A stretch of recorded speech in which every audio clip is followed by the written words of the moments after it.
Hello, and welcome to the MMA Mic Drop Podcast. This is episode number 14. My name is Jade Bunke, and I am joined by the one and only Milo McGregor. You know him on Instagram as Milo McShredder, who looks like he's a little angry at the camera, throwing some punches right out the gate. In this episode, we are going to provide picks and predictions for every single fight at UFC Fight Night 236, Hermansson versus Pyfer. Before we begin, we're just going to provide a couple remarks regarding the last fight night, Dolidze versus Imavov. Milo, what are your overall thoughts about that fight card? It wasn't the strongest fight card, but do you have any takeaways that you'd like to share with our audience right now? I think Moicano's rant definitely carried the fight night. Yeah, that was an epic. That was an epic rant. It was absolutely hilarious, in which he called out the MMA guru. And told us he wanted to be on the SWAT team after his MMA career. So that was absolutely hilarious. In terms of overall takeaways for me, I thought Imavov lost an opportunity to really make a statement. He dominated Dolidze in the first round, and then he just took his foot off the gas the rest of the fight. He could have finished him in the second round. I thought that was an opportunity missed. The next biggest takeaway for me anyways, I thought Natalia Silva looked great. I think she's going to be a contender in the next year or so. So watch out for her. With that said, Milo, tell me about Jack Hermansson and Joe Pyfer. Jack Hermansson is 23-8 and Joe Pyfer is 12-2. It's going to be a great middleweight fight. That's it. That's all you have for us. It's going to be great. What about the finishes? What's the who has more finishes? Tell us a little more. Let me see. And if I can interrupt you right now, and I'll let all of you know. See, Milo might be a little hesitant right now because he usually nails the picks, but he only went 7-5 in his last in the last card. So I think he's set.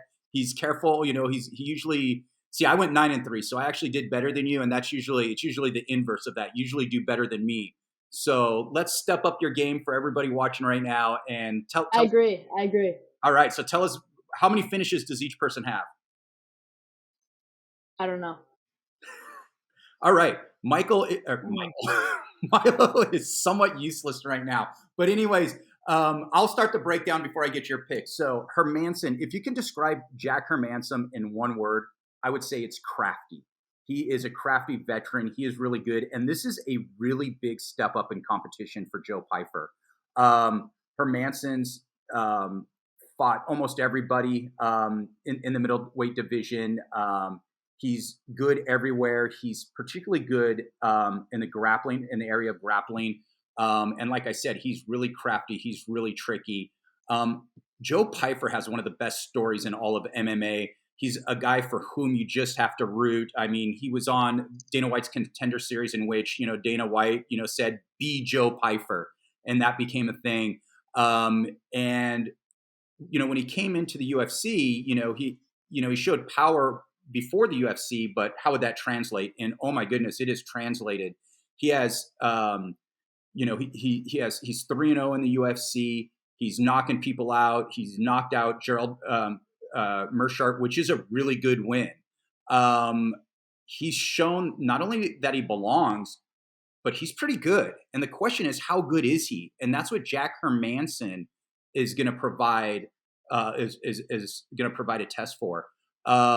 This is a really good matchup, and I think this is a really great matchup to headline a fight night card at the Apex. Give me Joe Pyfer by second round knockout. I don't think it's a fluke. I think this is somebody who I think is hungry. I think might train at a different level. I mean, if you know his backstory, I mean, he really came from nothing. He was homeless for a while. He's in a great gym right now. And the only thing we really haven't seen in the UFC is his grappling, but he's training with Sean Brady every day. So I'm sure he's making remarkable strides with that, even though we really haven't seen it. And it might get tested against Hermansson. Hermansson is an excellent grappler, but give me Joe Pyfer by second round knockout. Milo, what do you think? I'm going to go Joe Pyfer by first round knockout. All right. So with just a big overhand. Big overhand right. Just going to Drop them. All right. Yep. All right, Milo, who's next up? And hopefully you can give us a little more insight into. Okay, I got that. All right. Next up, we have Dan Ige versus Adria. Okay. So first of all, Dan Ige has been around forever. I don't know how you get picked so well. Dan Ige. These names. Wait, I have a stat though. Okay, hold he on. Has he has 5 wins by knockout, 5 wins by submission, and 6 first-round finishes. Wow. And Andre Fili has 10 wins by knockout, 3 wins by decision by submission, and 8 first-round finishes. So you know what's interesting? You can't pronounce Andre Fili's name, but he has one of your favorite nicknames. It's Andre Touchy Fili. Touchy, I know. How good is that nickname? Yeah, and we both watched his last fight, so yeah. I don't know what's going on with your memory there, but hey, so is the life as a 16-year-old. But anyways, this is actually a really good matchup. I think this is, Dan Ige, broke into the rankings. A while back, I think he reached his peak in his Calvin Kattar fight, if I remember correctly. What to know about Ige? He's a really well-rounded fighter. He's a really smart fighter. He's really good at using body shots. You'll see him land shots to the body, usually starting in the first round, setting up things for later on. Andre Fili, another really good all-around fighter. And we saw him with that blistering knockout in his last win. Now, this is a much better fighter than I think it was Lucas Almeida who he fought last. But, Andre Fili's been there, done that. This is nothing new. I mean, Dan Ige has had the better career in rising up the rankings more quickly and ultimately getting higher on the rankings. But I think this is an evenly matched fight. And give me Andre Fili by decision. Milo, who are you predicting to win? I'm going to go Andre Fili by second round knockout. Wow. All right. Andre Fili going to continue the knockout streak that he started in his last fight. All right. Next up, I was going to read this, but I just want to see how badly you mispronounce these names. So go ahead. Robert Brizicek versus Ihor Potiereira. Wow, that's Robert not bad. You did better. Okay, go ahead.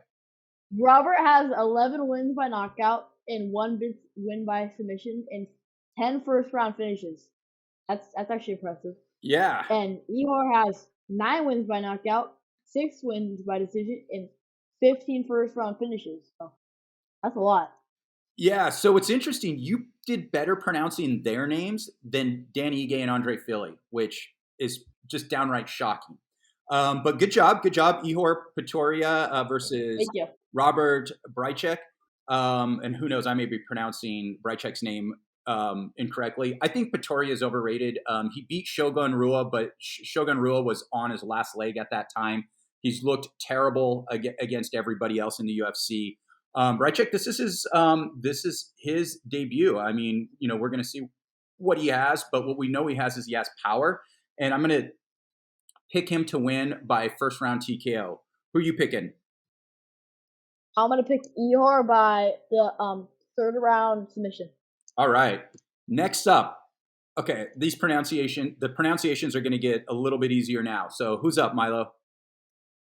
Okay, we have Brad Tavares versus Gregory Rodrigues. Okay, all right. Brad has 5 wins by knockout, 2 wins by submission, and 5 first-round finishes.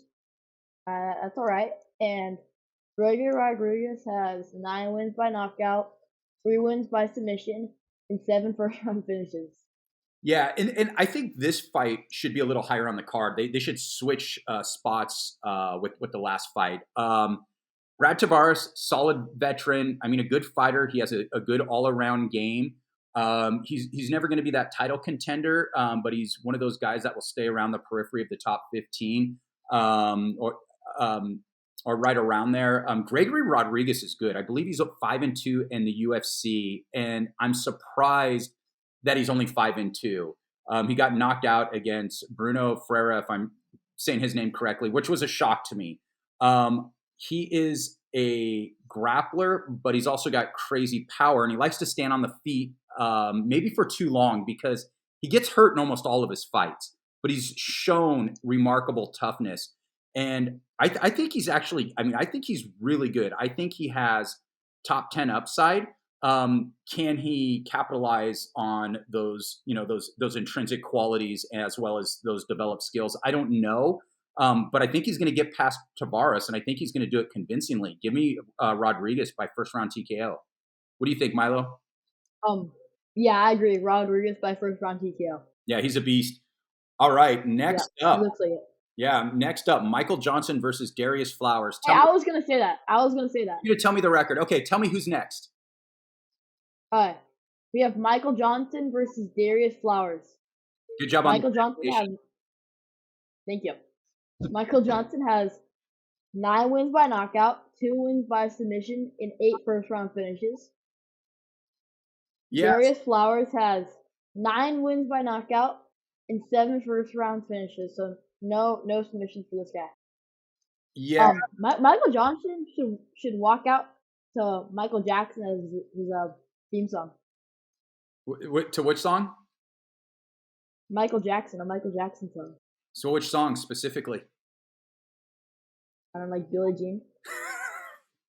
There you go. And dance. I'm trying to bring up Darius. Okay, I want to see something on Darius Flowers. So Michael Johnson, I mean, he used to be a fighter that had all the talent in the world, quick hands, great athleticism, excuse me, but would lose fights that he should win.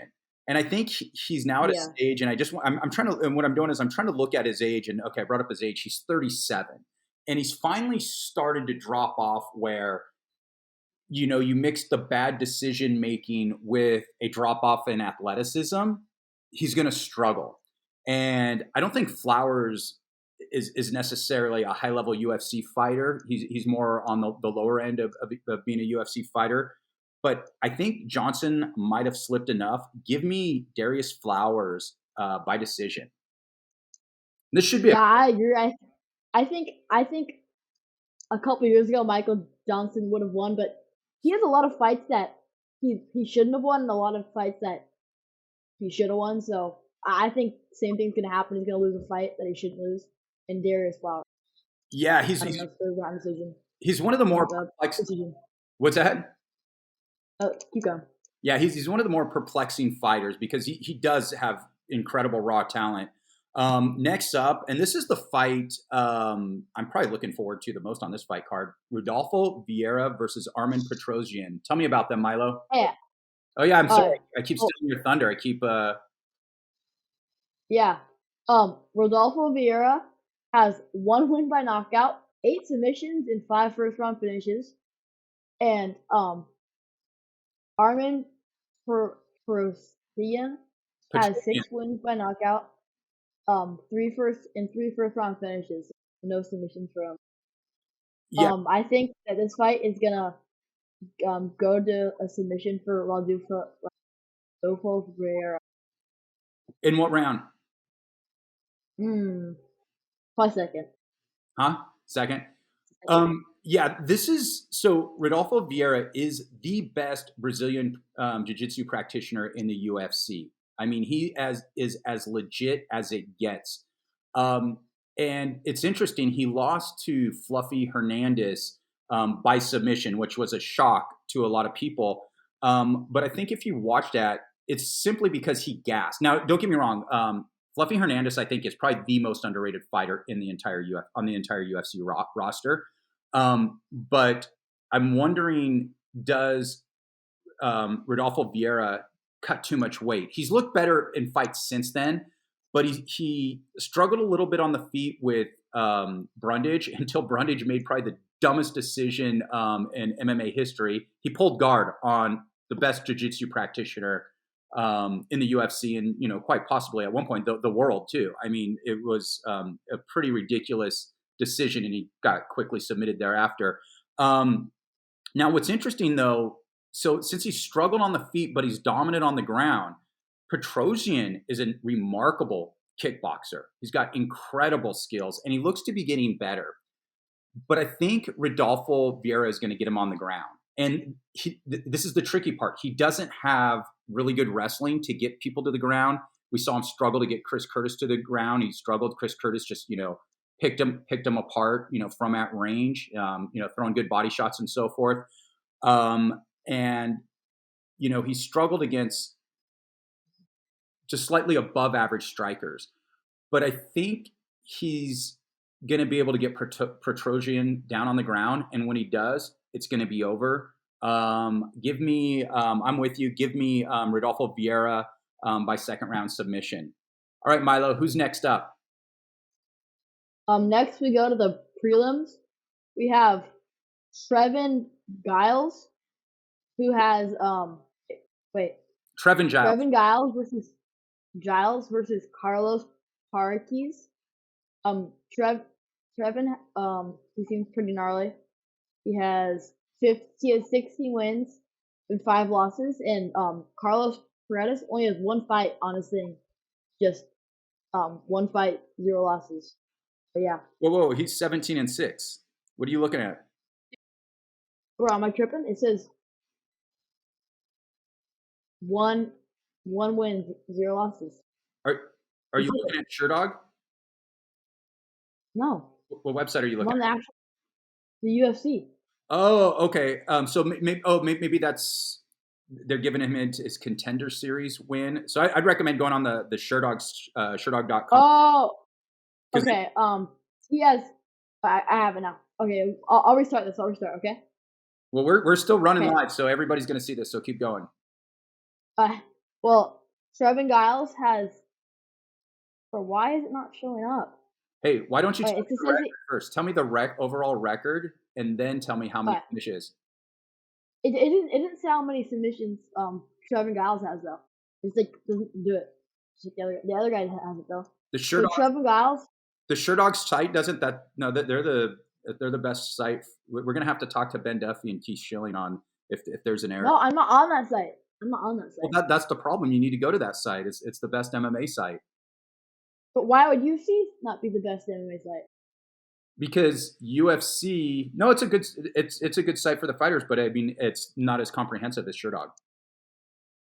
Wait, just tell me what Trevin Giles has in. Okay, all right. So Trevin Giles 16-5, Carlos Prates 17-6. Let's see, I need to look this up now too. So Prates has 12 wins by knockout. I have it. 3 by 7, 3 by finish. What were you gonna say? Nothing, sir. Okay. And Trevin Giles. Okay, I'm debating if we should cut this part, but I think we just let it run, and you tell us if you're watching if we should have cut it or not. Trevin Giles is 16-5. He's 6 wins, 6 knockouts, 5 by submission. Okay, Milo, tell me who you think's gonna win. I think that Carlos Prates is gonna get him by submission. Submission? What round? In the second round. Yeah, I mean this is a big step up in competition right out the gate. Trevin Giles is a good all around fighter. I mean, which is evident by his submission to knockout ratio. He's still only 31 years old. Give me Giles by decision. All right, Milo, tell me who's next up. All right, we have Damir Hadzovic versus Bolaji Oki. Damir Hadzovic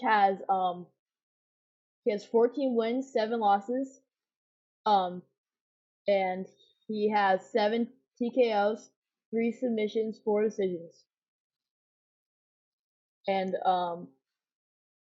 Bolaji Oki has 5 TKOs, 1 submission, and 2 decisions.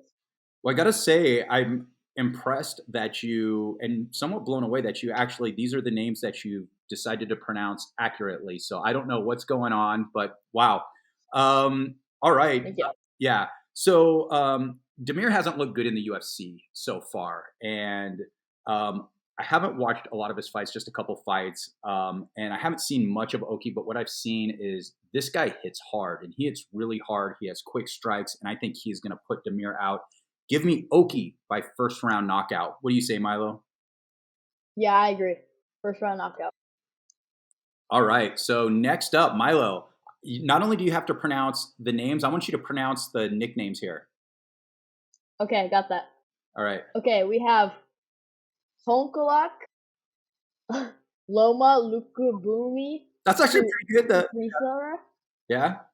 And then we have Brusa. We have Brusa, the special one, Brazil. Okay, well, you did pretty well pronouncing Lookboonmee. Oops, hold on. So I just my technology is glitching right now. So hold on. You're bogging, bro. I'm bogging. Yeah. Hurry up. Okay, Lookboonmee. She's a Muay Thai expert, and I mean, she's really high level. She's won championships overseas. She's really legit. She's just a little small for the weight class, but she did pull a submission in her last win, which was a little surprising. Move over to Bruna Brasil. She's a decent striker as well, but I think Lookboonmee is on a different level. And give me Lookboonmee by decision. Who are you taking? I'm gonna go Lookboonmee by second round TKO.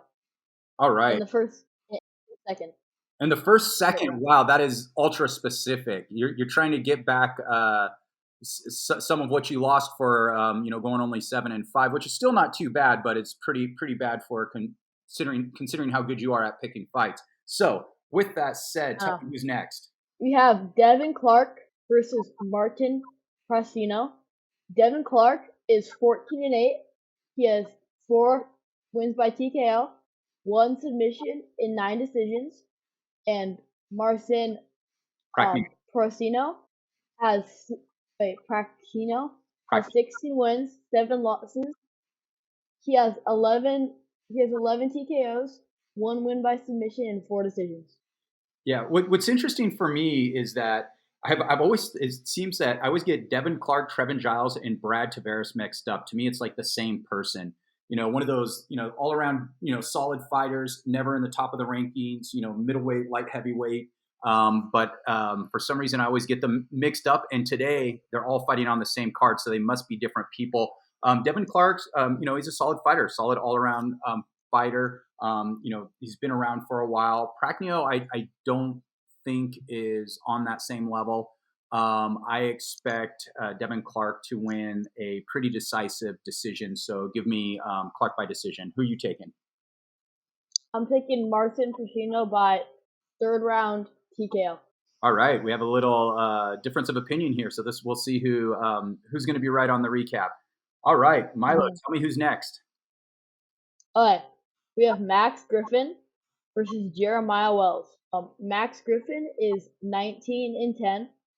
He has 9 wins by TKO, 2 submissions, and 8 decisions. Jeremiah Wells is 12-3. He has 5 TKOs, 4 submissions, and 3 decisions, and he has 1 draw. So yeah, and I like this. Is a really good matchup. I'm excited to see this fight. Jeremiah Wells is legit. He comes out extremely aggressive. He's extremely powerful, and he's been completely dominant in the UFC. His only his only loss against Carlton Harris, and that was in his last fight. He was dominating that entire fight. And let me just see. So he's been. I'm just counting how many fights he has in the UFC now. 4. So he was 4-0. That was his first loss in the UFC. And it's funny, you got to watch him when he tries to close distance, because he closes distance so quickly. In his first fight in the UFC, the ref got in his way. I mean, he just comes out and he's hyper aggressive, and he's good. He's really good. The problem is he's 37. So at some point, his skills are going to diminish, and it should happen pretty quickly. But he's a remarkable athlete. Max Griffin, I mean, a solid all-around veteran, but he's a year older, and I think this is going to be the problem. He's 38 years old. He doesn't have the same level of explosiveness as Jeremiah Wells. Give me Jeremiah Wells by second round submission. Milo, what do you think? I'm gonna go Jeremiah Wells by decision. By decision. Yeah, this is a fun one. So who's next? Okay, we have Zach Puga. Wait, Puga versus Bogdan Gustav. Yeah, good job. Zach Bugan has 6 wins, 2 losses. He has 1 TKO, 0 submissions, and 5 decisions. And Bogdan Gustav has 14 wins, 3 losses. He has 12 wins by TKO and 2 submissions. Yeah, and this is a pretty low-level heavyweight fight. Puga hasn't really shown much in the UFC so far, and Guskov had his first fight, and he looked terrible. Now he fought a ranked guy right out the gate, and Udemir, but we know he doesn't have any ground game, but he does have power. And I think that's what's going to happen here. I think he's going to use his power, and I think he's going to catch Puga. So give me Guskov by second round knockout. Yeah, that's. I was going to say first round knockout. Awesome. All right. By Guskov? Oh, yeah. Okay. All right. Tell me who's next. Okay. We have Freddy Garcia versus Haydar Amil. Freddy is 10-4. He has one TKO, 3 submissions, and 6 decisions. And Haydar Amil has 8 wins. He has 4 TKOs, 1 submission, and 3 decisions. He has no losses. Yeah, Garcia has not looked good in the UFC. I believe one of his losses, and I think it was to Jack Della Maddalena. Let me just check. Because there's no.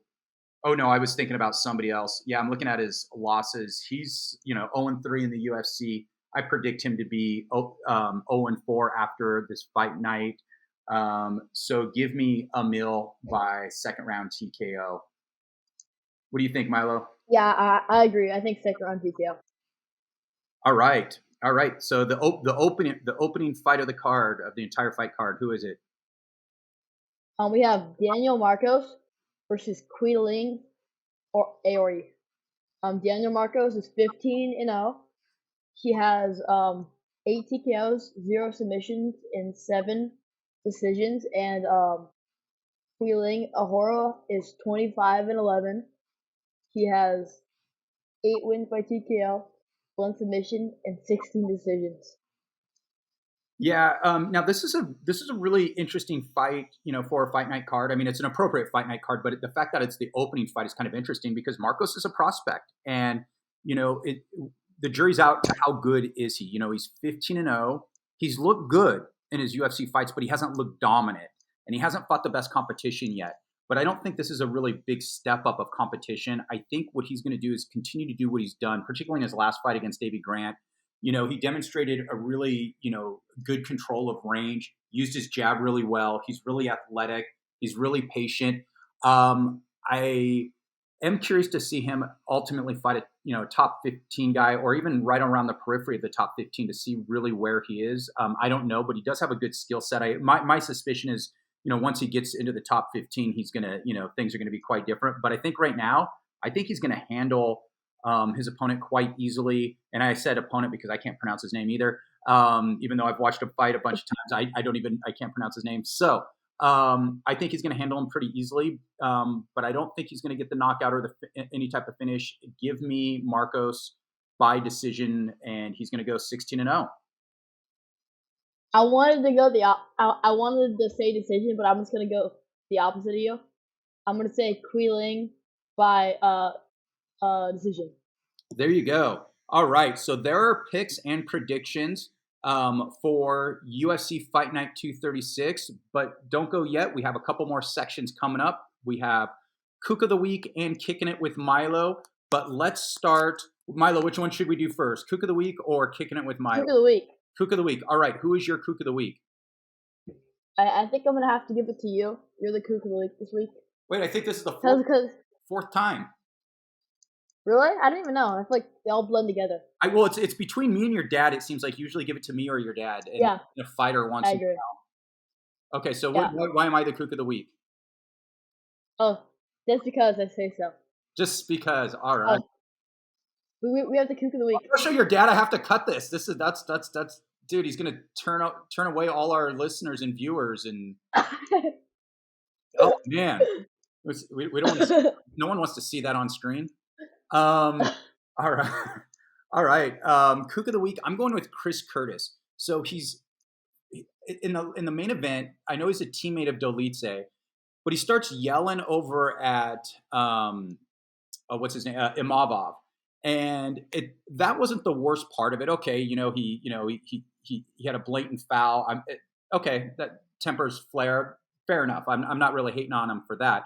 But it was after when he was tweeting, he's talking about telling people to go back to watch his fight versus Imavov because he's saying he wants a rematch, and Imavov is like, no, you're lower in the rankings, and I was just completely outclassing you, and he was. So Chris Curtis, no matter how many times you rewatch that fight, he was still dominating you before the fouls. So I give Chris Curtis my kook of the week designation, and my Wait, does he coach? I thought he coached this Sean Strickland. No, they're teammates too. Yeah, so okay. they're teammates. They're all in the same gym. Yeah, with Roman Delice as well.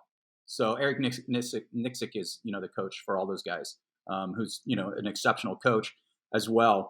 All right, now let's go to Kicking It with Milo. As many of you know, or if you haven't watched this show before, you might not know, Milo is one of the top up and coming amateur surfers in the entire United. Hold on, I gotta say that better. That's just lame.